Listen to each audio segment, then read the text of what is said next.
Want to know how to present better on rounds? In this video, I'm sharing 7 essential tips that took me from a nervous Stanford medical student who once cried in front of his classmates to matching at Harvard-MGH. Some of these strategies even had internal medicine residents asking me for presentation advice when I was a medical student. If you've ever gotten vague feedback like, "It'll get better, just give it time," or felt like your presentations were falling flat, or finally, if you're tired of feeling unprepared, this video is for you. Let's dive in. All right, so tip number 1 is begin with the end in mind. One of the biggest challenges in presenting patients is to know what information to include and what information is irrelevant. As a medical student, we often get feedback like, "You didn't really need to give me that information," or "You didn't have to tell me about their alcohol history," or "Oh, that was unnecessary." As a medical student or a resident, if you've ever seen your attending's eyes glaze over during a presentation, this is often the culprit. And the problem is that med students just don't know how to balance the details. Sometimes they're going to present too much and they're going to lose everyone's attention. Other times they're going to present too little and then they're going to be asked for more details. And so without having done like a million presentations and knowing every single condition like the back of your hand, what is it that we can do to actually understand what information to include or exclude from our presentations? The solution is to begin with the end in mind. And so this is a quick tip that can instantly improve your ability to determine what's relevant. In this case, the end is your assessment and plan. That's your end goal. So the reason for this is clear. If you know your assessment and plan, it's going to become a lot more obvious what it is that you need to include before you even get there. So let's say, for example, in my assessment, I'm going to say that the patient has a myocardial infarction, and that's the reason why he has chest pain. If I know this, it's a lot more obvious what I need to include in my presentation. So thinking about an MI, I would be thinking, well, I need to talk about relevant cardiac enzyme elevations. I need to talk about the EKG findings and show how it shows signs of ischemia. I need to also talk about the characteristics of the pain.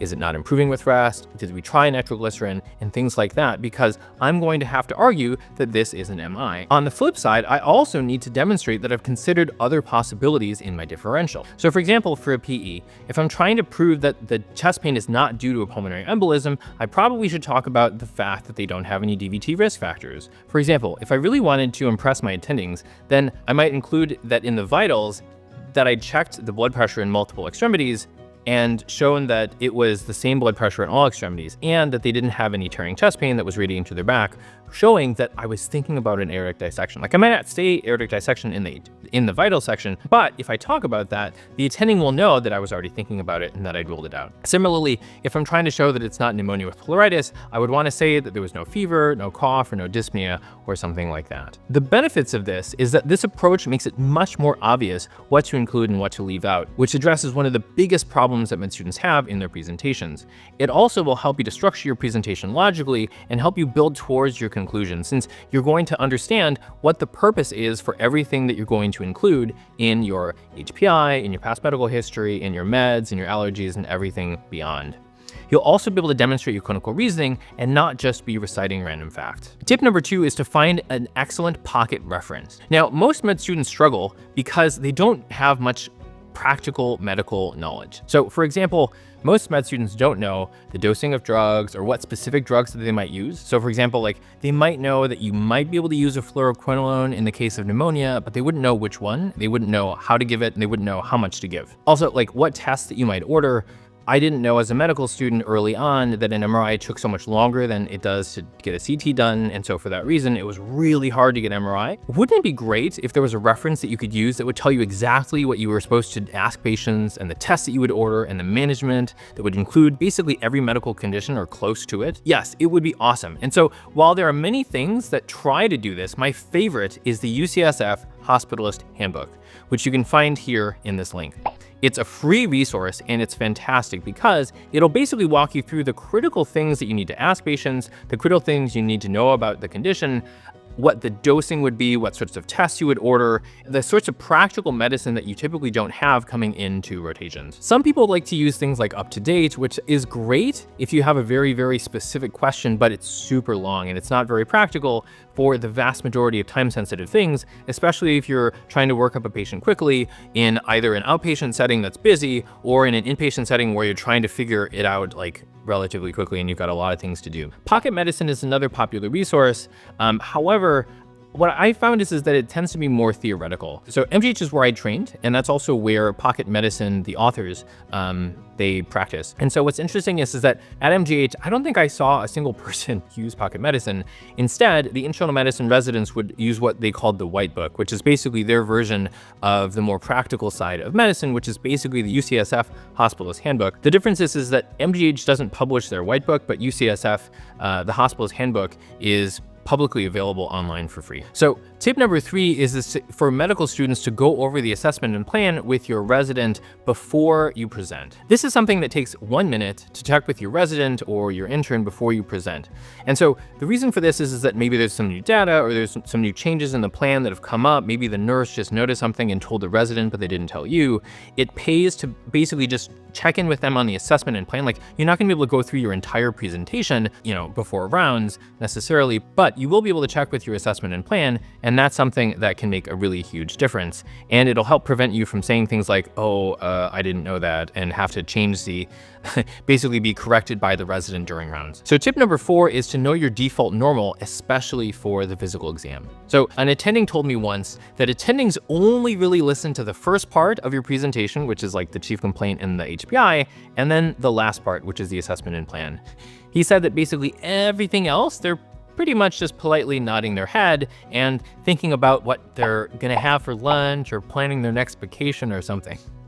And so the goal is that you want to nail the first part and the last part and basically just sound really, really confident on everything in between. For example, it's really useful to have certain stock phrases that you use at the end of the HPI, where you can say something like, the patient denies any other concerning symptom and specifically denies blah, blah, blah, blah, blah, like recent travel or calf pain or dyspnea, cough, fever, shortness of breath, hemoptysis, tearing pain, pain after eating, right? Where basically you can just list all of those things that I was talking about before, where you are trying to sort of show that you've thought about all of the different other things in the differential. You could just put all of those pertinent negatives basically at the end of your HPI with some sort of stock phrase like I just mentioned. The other really, really valuable time to use this is when you are talking about the physical exam normals. So let me give you an example of what this sounds like. So this is basically what it is that I memorized, and I would say for pretty much all of my presentations, and I would just tweak it to if there was something different in the actual exam that was different from, say, the normal. And so, for example, I would say,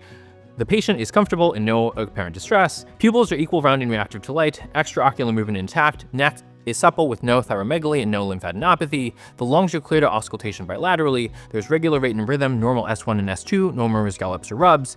On GI, the bowel signs are present. Abdomen is soft, non-tender, non-distended with no hepatosplenomegaly. There's no cyanosis, clubbing, or edema of the extremities. For neuro, cranial nerves 2 through 12 are grossly intact. Muscle strength is 5 out of 5 in all extremities. 2+ reflexes and sensation intact in all extremities. Basically, this is what I was memorizing, and I would just say every single time. Compare this with a medical student that I knew at Stanford who basically just like was thinking about the exam on the spot as he was presenting. And this is someone who was like brilliant. He was like MD, PhD, just really, really, really smart guy, but just didn't have it together when he was presenting. And you could just see it in the eyes of the attendings and the residents.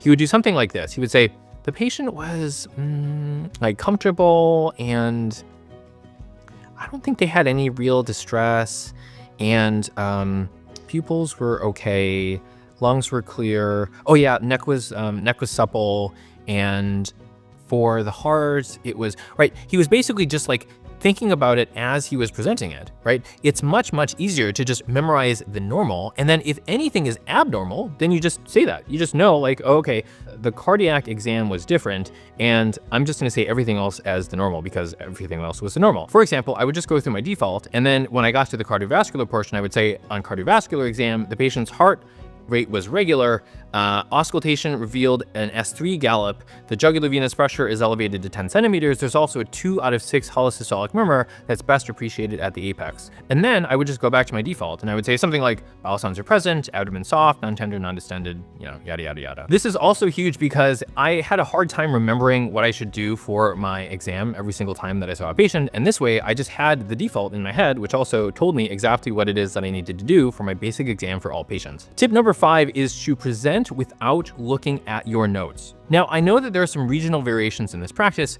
So for example, on the East Coast where I did my residency, it's a lot more common to present without notes and to be a lot more formal.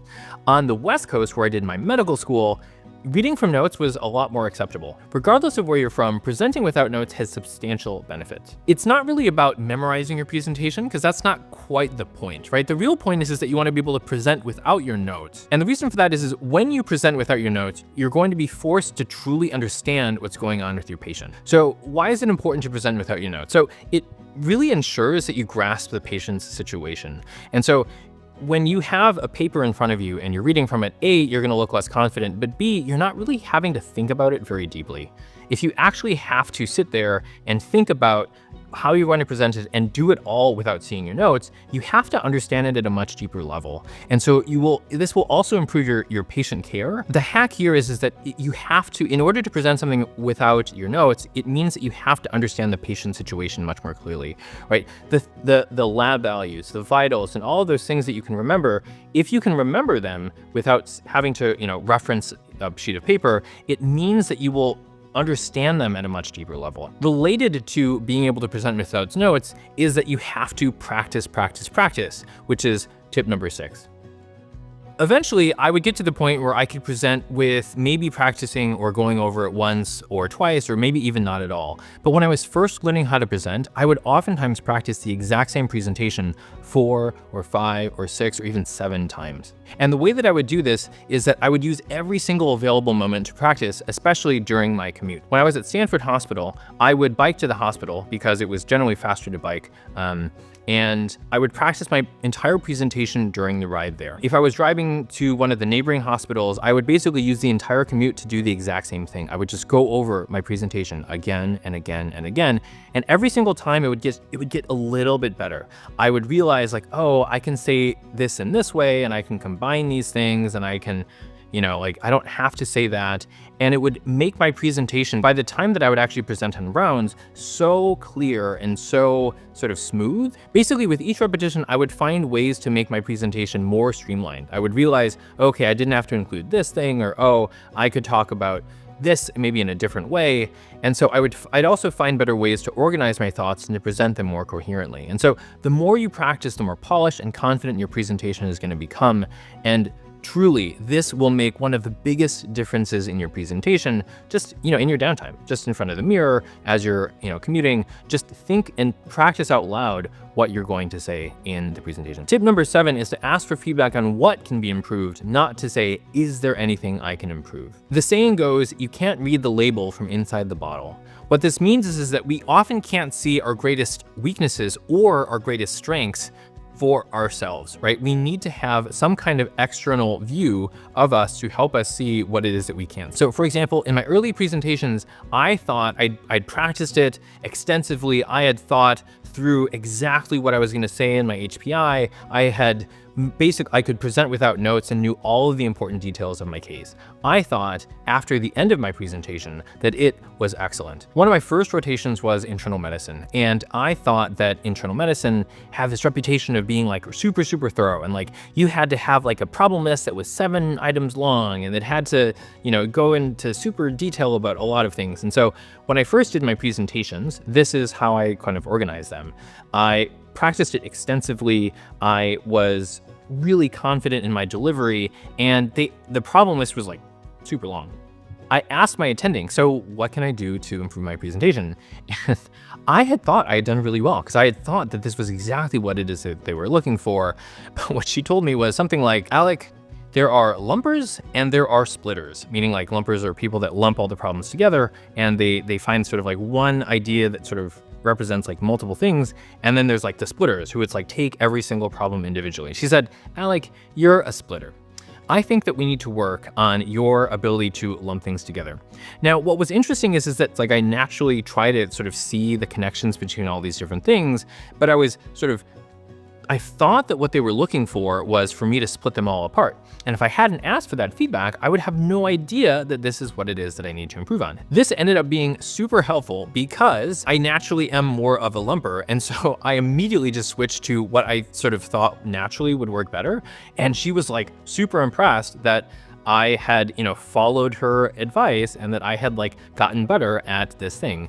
And so again, it's really, really important to always ask for feedback because if you make the change, they will also think, oh, they're looking for ways to improve and oh, like they're improving, right? So like I was able to show a like pretty dramatic improvement between, that presentation and immediately for my next presentation. The other benefit is that, like I said before, you don't really see a lot of the mistakes that you're making or even your strengths. And so oftentimes people would tell me that I was doing something really well that I didn't even think of, right? And so it can be beneficial in that way as well.